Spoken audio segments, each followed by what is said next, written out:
আমি আপনার নাম বলেছিলাম, আমি বলেছিলাম দুর্বৃত্তরা কোরআনে আগুন দিয়েছে, কোরআনে দেয়নি, ওরা কপালে আগুন দিয়েছে। কিছু মানুষ তৈরি হচ্ছে, তারা পায়ে পাড়া দিয়ে ঝগড়া করতে চায়, গন্ডগোল লাগাতে চায়। পাপ নাই, কোরআন শরীফে আগুন দিয়েছে যারা।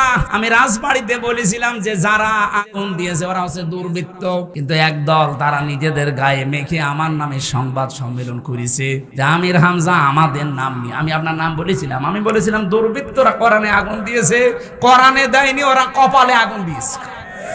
ওরা যদি তাওবা না করে, হঠকারিতা করে, ওরা জাহান্নামে যাবে। আমি লিখে দেব, নিয়ে আসেন।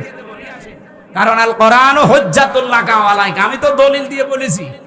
কিন্তু ওখানকার যিনি এই হাবিব সাহেব, উনি বলছে যে জামাত ইসলাম যারা করে, শিবির যারা করে, তাদের মসজিদে আযান দেওয়া, ইমামতি করা আজকে থেকে হারাম।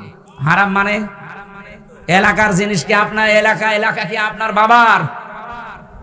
এই দেশের মানুষ যারা একামতে দিন করে, এরা যদি নামাজ বন্ধ করে দেয়, আযান বন্ধ করে দেয়, আপনারা কে দেবে কি আযান?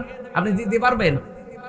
যে কয়টা ফতোয়াবাজি করছে, এই যে কিশোরগঞ্জের ফজু পাগলা ছাত্রলীগ থেকে আসা, পাবনার এইটা হাবিব ছাত্রলীগ থেকে আসা, আর চাঁপায় নবাবগঞ্জের স্বামী স্ত্রী দুইজন চাপাবাজ। আমি এই চারজনকে মন থেকে ঘৃণা করি। বিএনপিকে আমি ভালোবাসি, ক্যান্সার হয়ে বিএনপিতে ঢুকেছি।